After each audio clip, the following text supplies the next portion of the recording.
So thanks everybody for coming. Tonight we're joined by Ellen and Deva, who are going to be talking about their new books that just came out this past week and maybe a few days beyond that. April 20th and 27th, I believe, correct? Yep. So they are going to be here to talk about their new books a little bit. They're going to have a chance to ask each other questions and talk about that. And then at the end, we'll have a chance to ask questions if anybody has any. I'm Kendall. I'm the Teen Services Librarian at the library. If you have any questions, you can just send me a message in the chat directly. Or if you get disconnected or something, feel free to just join back in with the link and I'll make sure to admit you back into the room. And if everybody could just make sure they're muted as we're having the discussion. And if you do come up with questions, you can put them right in the chat and then we can make sure to ask them at the end. I think that's all the major stuff. Can you think of anything, Ellen or Deva, that I might have left out? Just thanks everyone for coming. Yeah. Kind of fun to see your faces. I'm going to go ahead and change the view so everybody can see you guys, and then we'll get started. The suspense is killing me. So we should be set to speaker view, so it will automatically change when one of you is speaking. Ah, okay. I'm experimenting by speaking, and it doesn't seem to be doing it. It's doing it. Oh, it is? Oh, that's weird. Maybe I have to be on speaker view. I think everybody has to click it yourself. Okay, yeah, everybody click speaker view. If you don't want to see.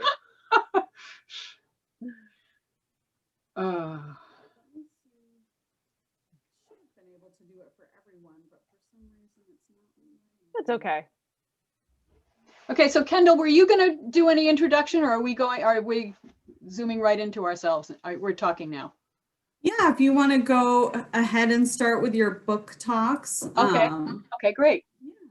Wonderful. So I will introduce Deva. Deva has written the wonderful book Nightingale, which is a fantasy. Yes, there it is. Which is a fantasy set in a completely fantasy realm. And it's completely wonderful. Deva has written a lot of fantasies, all of them set in fantasy realms. She lives over near Augusta. I'm trying to think of which town. Hollowell. Hollowell, right, okay. She lives in Hollowell, and she's been writing. She and I got to know each other years ago through a group blog we were on called the Enchanted Inkpot, and that was probably around 2011 or somewhere around there. So she's been furiously writing that whole time, and she's really good. Oh yeah, and Nesbitt was screaming because she was on it too. All right, so Deva, talk about Nightingale.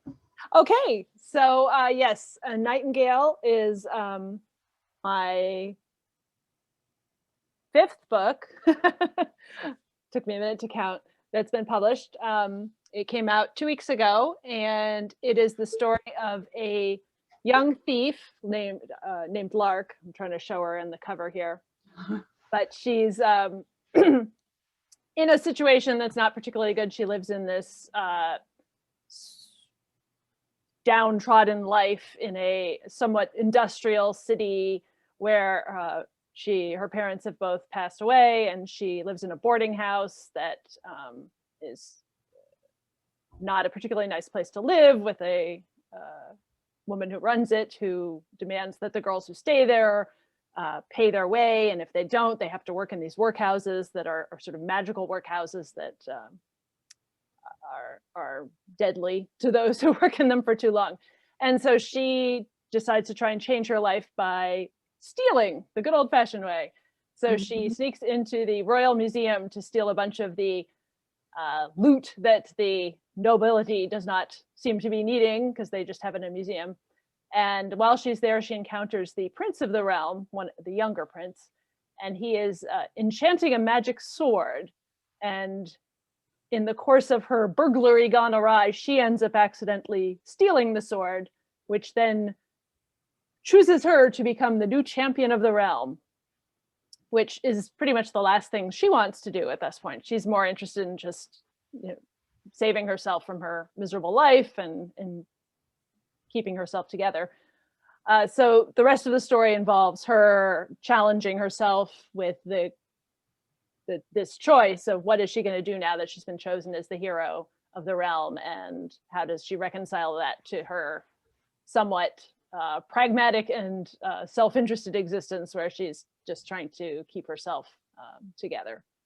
So and the sword itself is one of the characters. It is a somewhat sentient magical sword that has a lot of opinions. It doesn't talk, but it conveys a lot of opinion without talking. Great. So so that's a little taste of what I was trying to convey with Nightingale. But let's also talk about Ellen, who, as she said, we met. One of the ways we got to know each other was through this fantasy blog that we were part of. But the other way, of course, is that we both live in Maine. And in fact, when I was a young writer and I'd just gotten my first contract, Ellen was one of the first people that I met who was already on the path a little bit ahead of me and was very welcoming and supportive. And I've always been very thankful to have met her for that reason, because publishing and writing is a challenging endeavor that we really need our friends and fellow writers to make that, to journey along that path successfully. So Ellen has definitely been there for me, and I'm so excited that we get to celebrate our book birthdays almost the same day, and to be here together to do that. So Ellen has written a wonderful book called River Magic, which is actually set in Maine, but has fantastical elements in it. And I'm hoping she will now give us her little description of River Magic. Sure. Well, as you say, it's fantasy set in the real world, and in Maine. And it's about a middle schooler named Donna, whose family is falling apart because of grief and financial pressures. And on top of that, she started hearing her dead aunt's voice in her head, which is not always good. In an attempt to solve things, she gets involved with the grumpy new neighbor, an old lady next door, who proves to be much more than a grumpy old lady, and in fact is involved with the mysterious large scaly creature in the river by Donna's house. It's a bittersweet book. Things kind of get solved at the end, but not everything. And it's funny, I hope. There are two important points for people in the Blue Hill area. One is that the reason that I keep being cagey about the scaly creature in the river, because you don't get to know what it really is until about a third of the way through the book. But I'm just going to give up and admit right now that it's a dragon, because the dragon is where the book started in my head. And the reason I decided I wanted to write about a dragon was because I work with middle schoolers at the Brooklyn School as a volunteer. And several years ago, two seventh graders, Margaret Nevin, who is here, and Emily Whiting, I don't know if Emily's here, wrote these wonderful stories about dragons. And they were great stories, and they had a great deal of fun writing them. And I got really jealous. So I thought, I want to write about a dragon. And what's more, I wanted to ride a dragon. So that was pretty much where this book started. The other important point is that Donna, as a character, has been kind of riding around in my head for quite a while, because of a conversation I had years and years ago with Keith Hall, who was the superintendent of schools for Union 93, which is based in Blue Hill. And Keith said to me at one point that his long-held dream, which I don't think he ever achieved, was to have a gifted and talented program that was not entirely for the academically and artistically gifted, but was also for, as he put it, the kid who can take an engine apart and put it back together again in 20 minutes. and that's Donna. She's a budding carpenter. She's very good with her hands, not so great in school. And this was my excuse to write that character. So that's where this all started. And now we get to talk about Lark, because I'm going to ask Deva a question. As you said, we watched, when we first meet Lark, she's this downtrodden orphan, focused quite rightly on her own needs. And we watch her turn into this public spirited hero, who even, the wonderful thing about this, which I've never seen anywhere else, is that she questions the actual value of the individual heroic act. I mean, the saving the baby from the train or whatever. But when in fact it's her entire social system that needs to be changed. And it's a total slap in the face to Superman. And so was this evolution for Lark, did you know that going in that was going to happen, or did your thinking evolve with the story? So that's a great question. Thank you for asking that. Because that is essentially, I wrote the book in large part to explore heroism, because it's something that I'm curious about. So as you said, Lark starts off questioning heroism, and I didn't necessarily have that as a strong component at the beginning. I actually had her arc be much more standard heroic. There was still an element of having to work with her, she has these friends and she has to learn to work with them and stuff, and there was still this element of social change and a union. The magical factories that I mentioned earlier, one of the components of the book is that these factories are what produces the magical substance that powers the kingdom's sort of magical technology. It's a component called ether.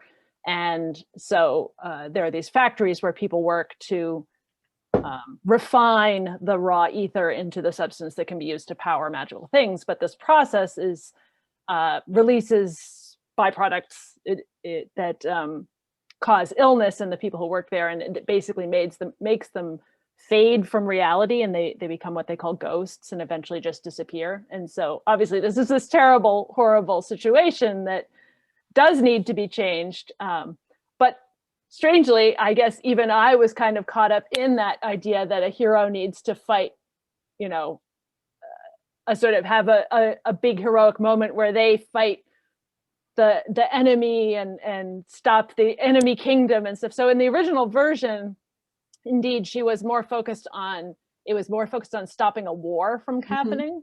But actually, one of my critique partners sort of raised the question that was that really the big evil, or was the evil that she needed to confront this social structure and inequalities that were really creating havoc in her community? And so I sort of re-envisioned it. Now there's still a giant robot that she has to fight at the end. So I couldn't get away from sort of standard heroic. As one would, I mean. But now the robot represents the industrial military complex. Right.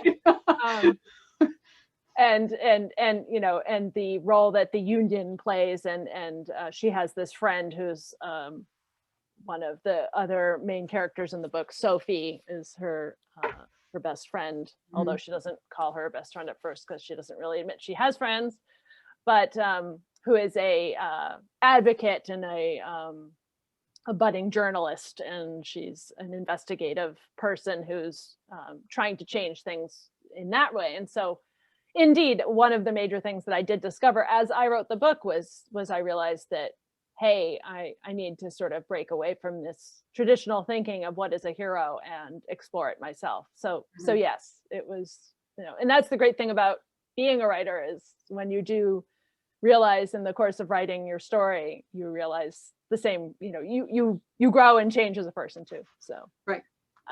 So yes, so thank you. And so on. So speaking of characters and the struggles that they have. Mhm. Returning now to river magic, one of the things that I particularly appreciated about river magic is that you do, although it's got these magical elements and, you know, a river dragon and Mhm. strange magical beings and so on and so forth, there is a lot of real world um, troubles and situations that Donna faces, and I don't want it to sound like it's a grim book, because it's not. It is very funny and stuff, but it is very real. It feels very real in spite of all these magical elements. That Donna is dealing with the loss of her beloved aunt. Her family has these financial issues. She's dealing with issues with friendships with her best friend and whether their friendship is going to survive. So how did you balance that, having those, you know, real world sort of weighty elements, but also the magical elements? And was it hard to find a balance between, you know, the serious stuff and the funny stuff and the magical stuff and the real world stuff? Can you talk about that? Yeah, I mean, well, all books are about a character with a problem, basically. And for me, the character that I start with is always the magical one. And I usually have a magical character with a problem, and then I find I identify a human character with a complementary problem, and then the story becomes the humans. And it's often a kind of a fish out of water story where the magical creature is trying to get used to the real world, and the real world is trying to adjust itself to the magical creature, and the magical creature's surprise and reaction to things that happen in our lives kind of illuminates it puts it in a different light for us. And it's kind of a slow build where you know, determining how the magical and the real is going to work together, and you follow the character and you follow the situation, and you have to be kind of careful not to overdo it, as is my tendency on the first draft. For example, with this book, I knew I wanted to write a dragon, and I discovered that there was a folk character in Hungarian folk tales called a Garabancius, who's a magician that rides a dragon and is kind of a vagrant and goes to farmers and asks them for food. And if the farmers don't give him food, the dragon destroys the barn or something. So this is clearly a fairly angry character. And so that's Vilma. Vilma emerged from this idea of the Garabancius, although she's absolutely nothing like the Garabancius anymore. But in the beginning, I had her, I envisioned her living in a cave somewhere and arriving in this little neighborhood in Maine, and having no idea how to deal with cleanliness and she was really disgusting. And she was just really a barbarian. And over time, she became a lot more sophisticated, and it just became a little bit less overwhelming. And the great thing about fantasy, as you know, is that you can explore real life issues without being preachy. And you can, for example, in this one, I think I might have been slightly influenced by current events because the sub-themes tend to be things like anger and greed and lying. I don't know where that would come from. But so that's how the fantasy illuminates the reality and vice versa. And it's an interesting balancing act. So your turn to ask me another question. Oh, yes, it is. I'm sorry. We're flipping back and forth. Apologies. Right. Yes, and actually the question comes naturally from what you were just saying, because we're talking again about realistic things and fantastical things. And one of the things, again, about river magic that was, I thought, such a strong part of the book was the emotions of Donna and her voice as the main character, that I you know, I've never experienced the same kind of loss she did, but it felt like such an honest portrayal of a young girl who's experienced this loss in her life and is dealing with it, and all of the messiness that's involved with that. The loss, I'm saying, just to reiterate, is that Donna has lost her aunt prior to the start of the book, and that loss is sort of permeating through the events of the story and propelling a lot of the action. And so I just found it very brave of you to write about Donna dealing with this, because it is a sort of a hard situation for Donna to be in dealing with all these kind of messy emotions and actually being very angry a lot of the time. So I'm curious, how did her character evolve in the course of your writing the book? Did you sort of have a clear picture of her from the start? You said that she has been with you for a while. Was she always?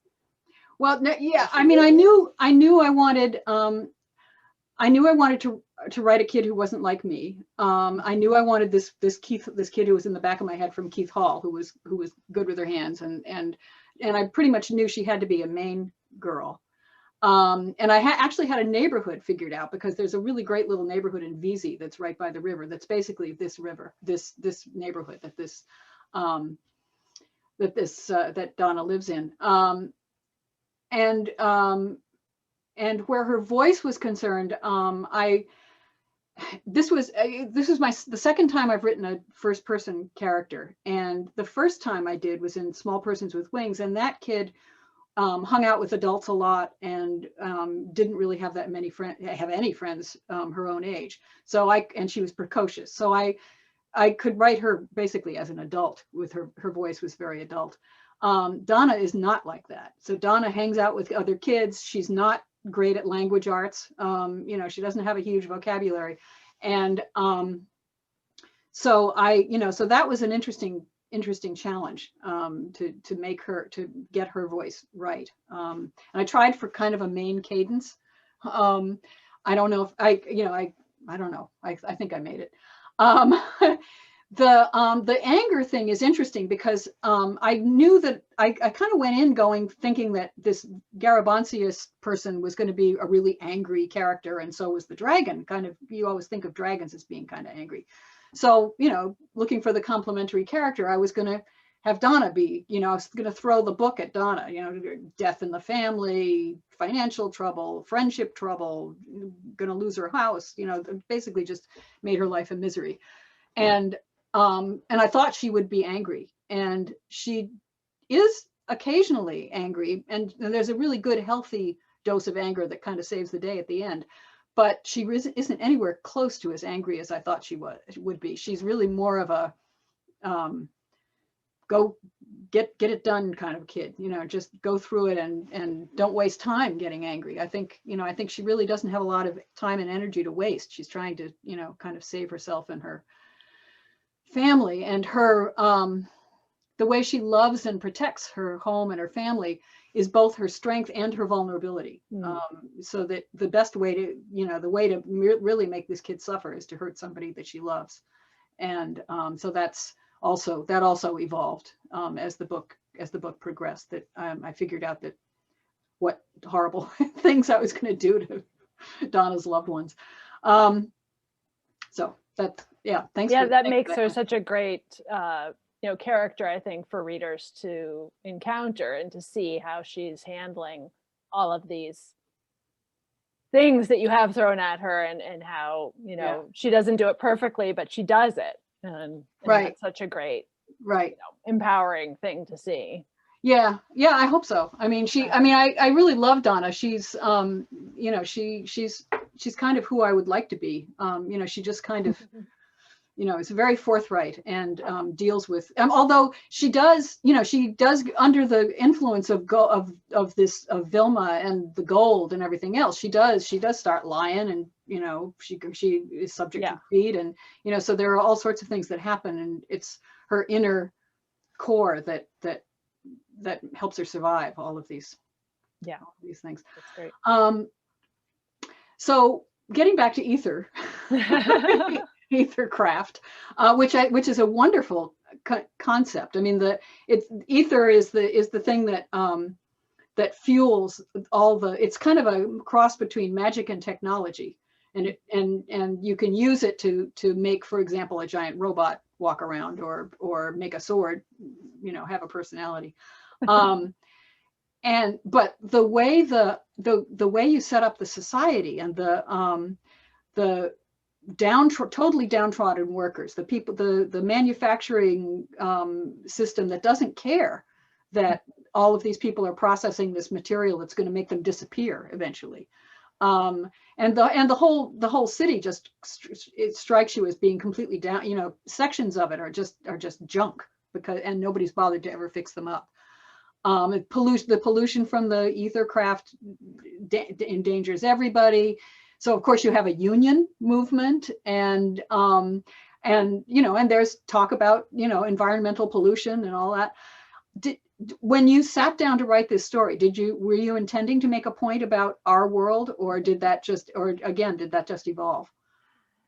No, I knew I kind of wanted, I think what I came up with first was just the idea of I wanted it something that was analogous to kind of Victorian era real world and the Industrial Revolution. And so I had it in my mind that there were factories and so on and so forth. And I happened to read, shortly before I started really outlining this project, I read the really incredible nonfiction book, Radium Girls, which there is now a young readers version of. So for younger readers who want to learn more about this, there's both an adult version and a young readers version of this.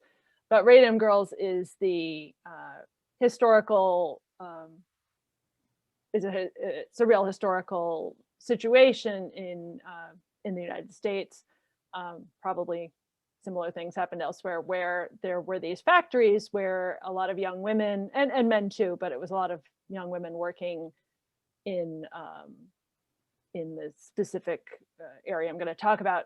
They were painting glowing numbers on the faces of watches using radium, and it was, no one had, there were people who knew that this was dangerous, but it wasn't, there was no safety precautions that were sufficient made for these women. And so many of them, because they ended up imbibing a lot of the radium, ended up having some very serious and terrifying health consequences, and dying, and just suffering tremendously. And the companies that were involved were, of course, trying not to be liable and trying to cover it up. And so you can read the book to learn more, but but basically that did definitely affect me substantially. I just was really horrified by that crime, that and the fact that so did you go in with that in your mind?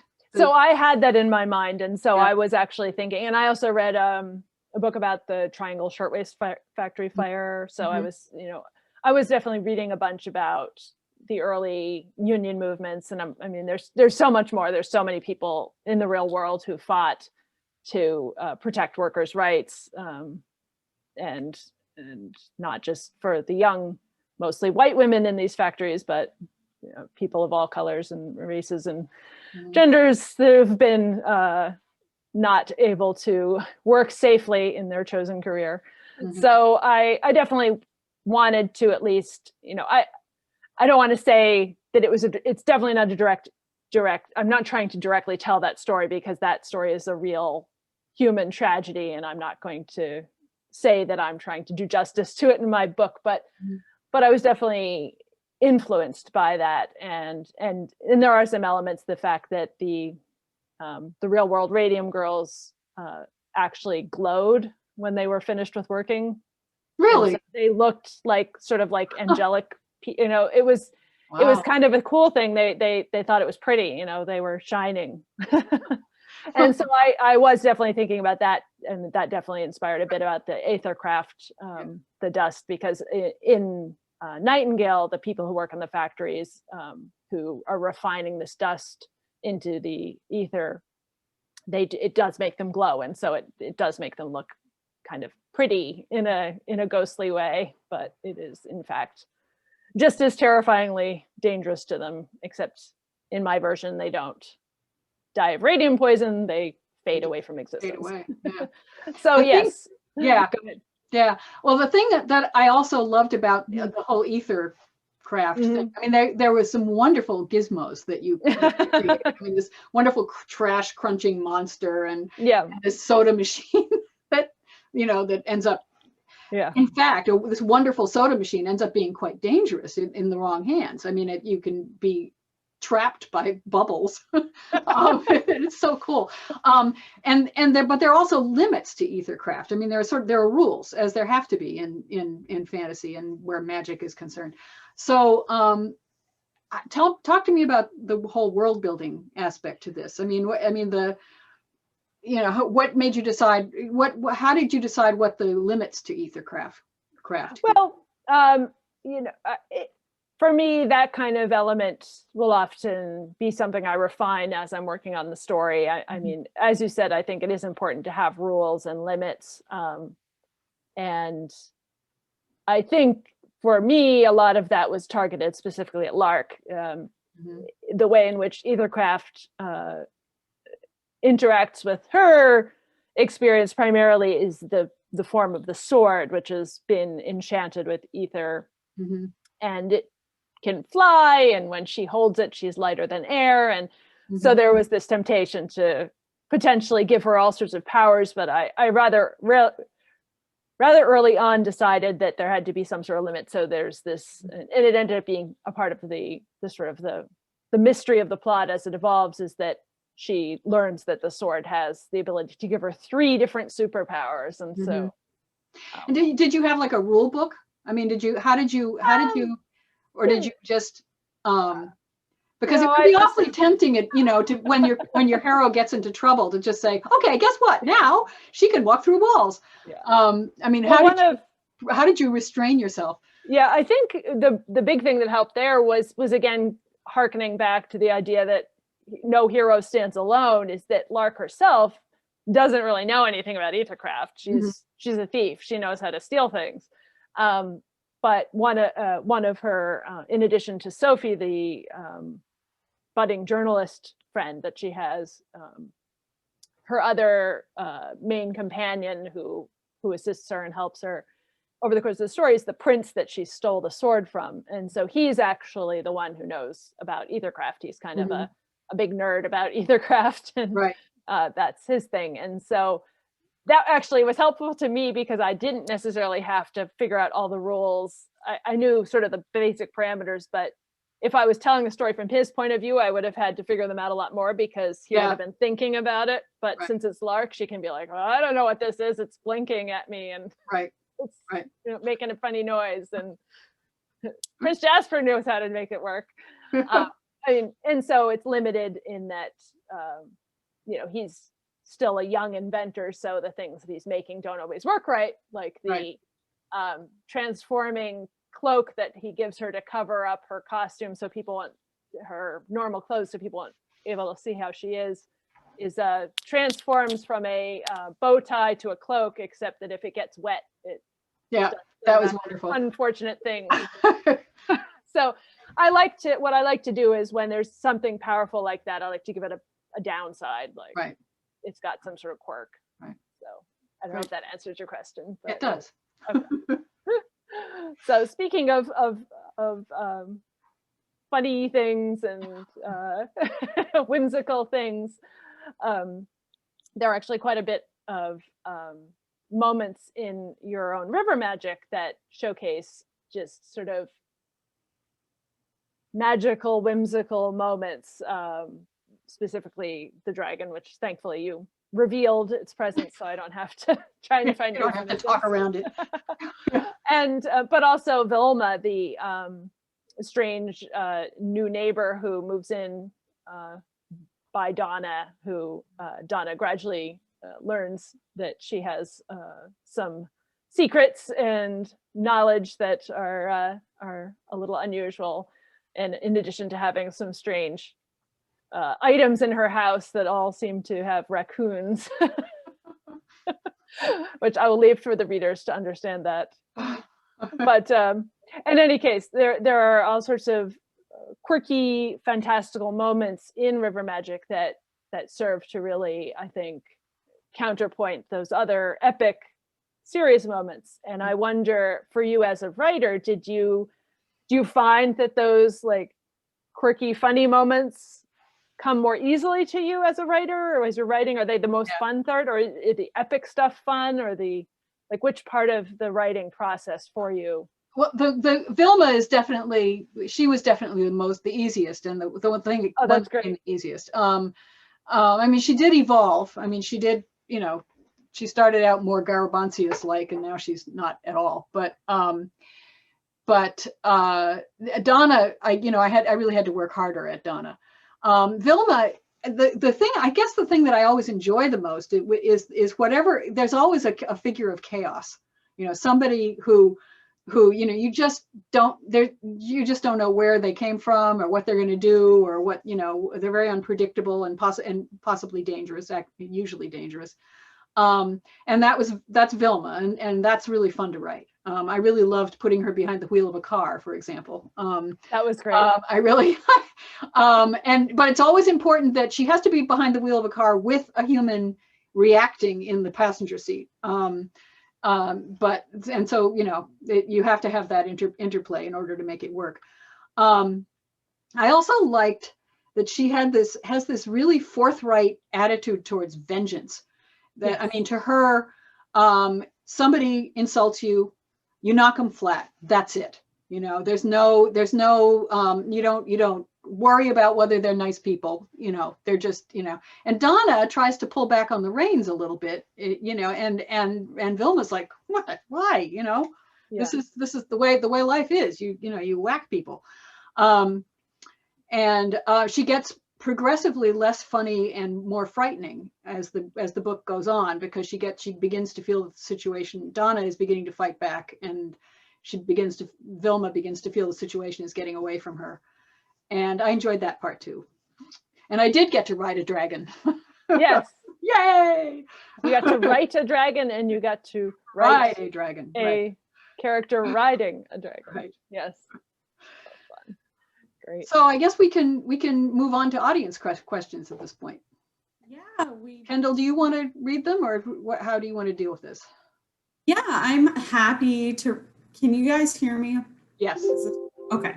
Sometimes it doesn't make it clear that my voice is actually being picked up by these speakers on my laptop. So I do have some questions in the chat though. The first question we have from John Sheldon. He's wondering if either of you could recommend a middle grade agent. Well, since we're both in the same agency, that's we love our agency, right? Yeah, we're both represented by KT Literary, different agents out there. But I would say for anyone who is looking into publishing middle grade and is looking for information and agents, to check out, I'll try and type it into the chat in a moment, but a website called Query Tracker, which is a really good resource for just information about all sorts of agents. You can search it and stuff. And also, yes, I see someone in chat recommends the Maine Writers and Publishers Alliance. The other place online I think is very helpful is there's a website called Manuscript Wish List, and it's a database of both editors and agents, and it talks a lot about what they're looking for. So both of those are good places to go. One thing to bear in mind is when I was looking for an agent back in 2005 or 4, but not everybody had. In fact, very few had websites, and so you kind of were winging it a little bit. You had to look at Writer's Market or something like that to figure out what agents were looking for. Now they're very specific on their websites, and the really critical thing is that you make sure that you read every single word on that website, so that you're giving an agency exactly what it is that they're looking for, because otherwise, the really fatal thing is to query an agent who loves middle grade fantasy and offer, adult romance. So.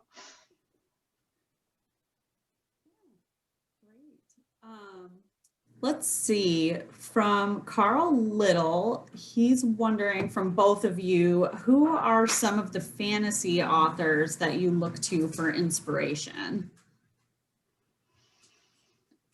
Well, Neil Gaiman, the late Terry Pratchett, Diana Wynne Jones.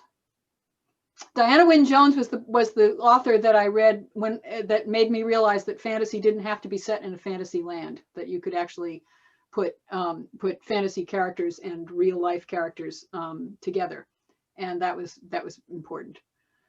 So those are my big ones. What about you, Deva? I was going to say Diana Wynne Jones also. I just love how she combines whimsical, funny stuff with serious, emotional, weighty things, and have both in the same book. So I definitely aspire to that. I mean, for me, like, a lot of them were the ones I read when I was the target age. So to Diana Wynne Jones, also Lloyd Alexander was a big favorite of mine at that time.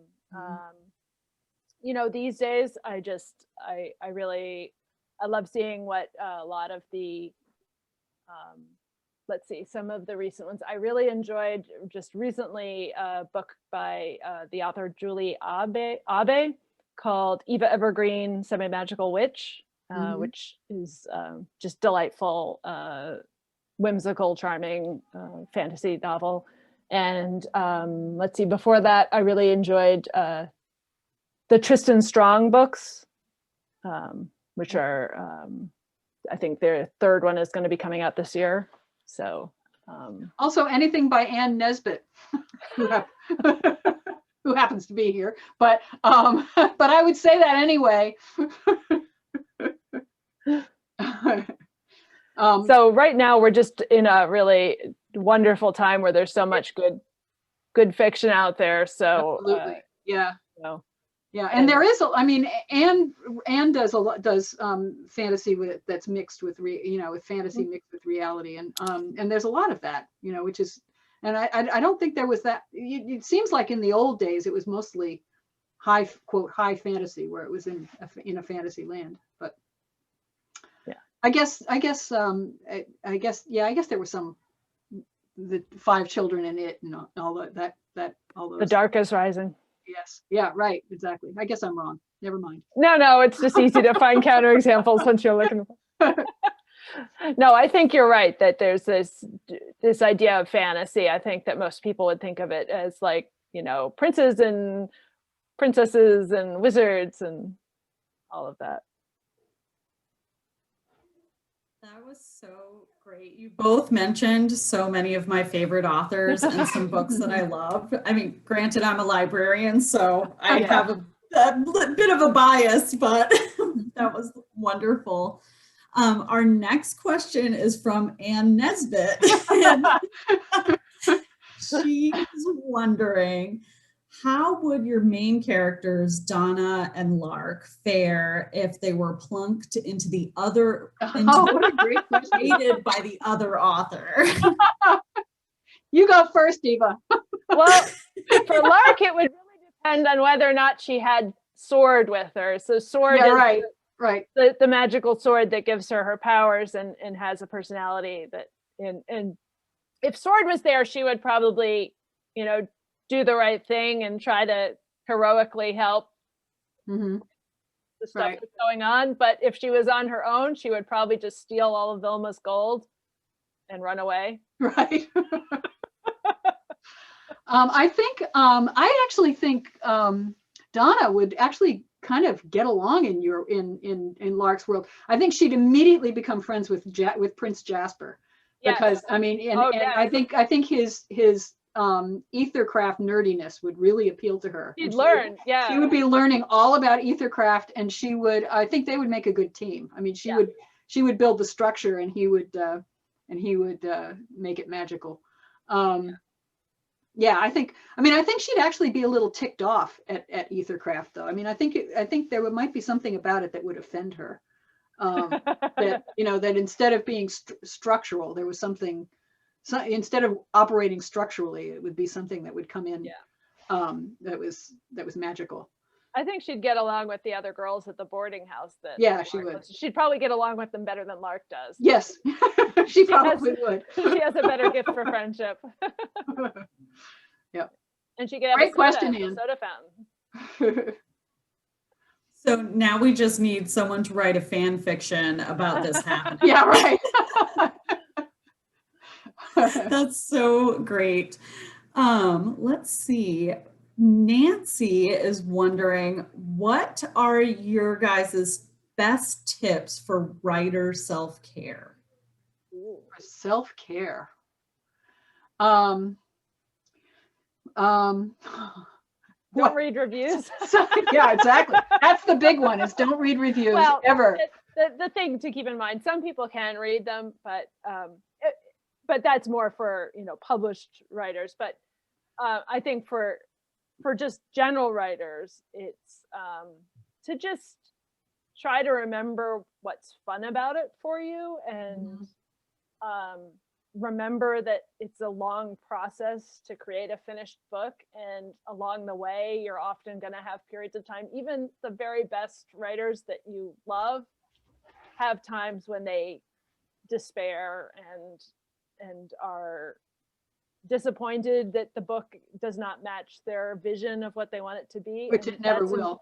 It's a natural part of the process, and so you just have to kind of be kind to yourself as much as you can during those times, and say, that's okay. I can always make it better tomorrow, right? Or next day, and just. I keep Anne Lamott's Bird by Bird on my desk, and which is basically a how-to book for writers, and she's got a chapter that's entitled "Shitty First Drafts," and I have to reread that constantly, because the you have to make sure that you that when you're drafting, you understand that is not the final book, and you don't keep torturing yourself with how terrible it is, because it is supposed to be terrible, and it is going to be terrible. And somebody said to me once that drafting is when you're pouring sand into the sandbox, and revision is when you build the sandcastle. So so don't torture yourself in your first draft by thinking how terrible it is, because it is going to be terrible. I think I'm sorry, did you? Yeah, go ahead. Just something occurred to me while we were talking, is find other writers to celebrate and commiserate with, because that's probably the best single thing that has helped me to feel good about my writing career, and to being a writer, and to be productive, and to not freak out. Well, I still freak out, but now I have friends who can say it's normal to be freaking out, and then I feel better about it. Right. So. Right. Those are some great tips. I especially love the idea of being able to freak out with other people, so you're not just freaking out by yourself. We do have time for a few more questions, so if anybody wants to send more into the chat, you're more than welcome to, but I have a couple questions I'd love to ask you guys. How do you make yourself actually sit down and write when that's the last thing you want to be doing? Ellen, do you want to take this first? Yeah. Okay. I'm not a really great example of that at the moment, because this whole book marketing thing has just completely, it throws me for a loop. I can't think about anything else until it's over, and I think it's going to be over next week. So at that point, I will be back to drafting. And for me, drafting is the worst part of the whole process, or the scariest part, because I don't know. I love revision. I think I'm really an editor at heart, and I love once I have a draft, I love tinkering with it, and I love working with an editor and tinkering with it and making it better. So the only way I can draft is if I sit down in the morning and I'm not allowed to eat lunch until I have 1,000 words. And that's the only thing that keeps me going. If I keep, and I have to do it, you know, I have to do some writing every single day. And most days I write 1,000 words because otherwise I starve. So that's how I do it. And revision I actually enjoy. So I don't actually have much trouble making myself sit down and doing that. So for me, so I have a full-time job as well as writing. So Which I find incredible. So I have to make the time to do it if I want to actually write. And it is a challenge. I mean, I think that's the other thing, is just, it helps to just recognize, yeah, it is tough. And so don't beat yourself up if it's hard, because it's hard for all of us. Again, even the most experienced writers. And I think, you know, there is that question of sometimes you don't want to write and there's a reason, because maybe you haven't, you know, maybe you're trying to go in a direction the story doesn't want to go, and you need to actually take a day to kind of think to yourself, do I really feel like this is the way the story is supposed to go? But if it's not one of those days, and it's not that you're sick or overwhelmed or whatever, and it's just you're feeling a resistance, for me, I kind of trick myself into it. I start sometimes just writing kind of loose notes about, like, okay, in the next scene, Lark is going to sneak into the library, into the museum, and maybe she'll see this thing. And I sort of talk through what I'm going to write. And sometimes that kind of warms me up. So then I can start actually writing the actual prose. So yeah, it's often very helpful to tell yourself that you're going to just write for half an hour, and then you know, it's sitting down that's the hardest part, and just opening the document and actually getting started. And so having a routine, like always write, like you do, where you're saying you always get up and you do it, and you know you have to do it by then, or for me, I know that this is the time I have to write because it's the time before work. Yeah. No. Yeah. Wow, I'm really impressed with both of you. I would probably starve to death, Ellen, if it were me. The important thing to note is that they do not have to be 1,000 good words. They just have to be words. You know, this is, you know, it's a shitty first draft. So, I mean, if you just get something down on paper, then I might be able to work with that. Yeah. I think we could probably squeeze in one more question. Nayeli is wondering, what is the best part of being a writer? What is the best part? Fantasizing.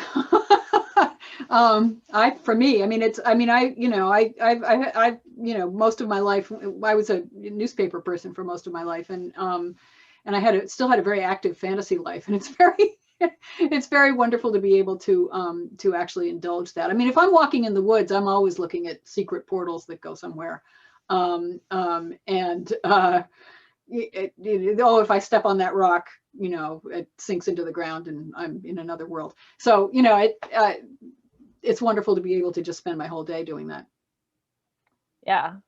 So for me, my answer actually will kind of answer a couple other questions I see there, because about being an outlining and being a plotter or a pantser, because the best part of being a writer for me is when I do outline. I like to plot my books out in advance, but even as a plotter, even having a relatively detailed outline, the best part of writing for me is when I get to a scene that I've got plotted out, but I know something is missing, or I feel like it's not quite right. And I take a moment and I brainstorm, and like something just pops out of my brain and surprises me, but feels perfect.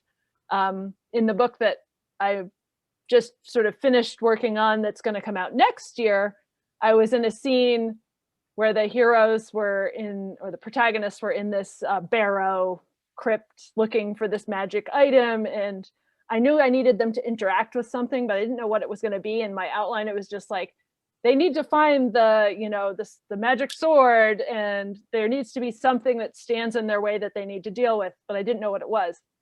And when I was writing that scene, I was like, well, that's a barrow. Maybe it's a skeleton or a skull. How about if it's a talking undead skull of a famous bard who thinks that he's like the best bard in the world, and they have to like stroke his ego to get him to help them do what they need to do.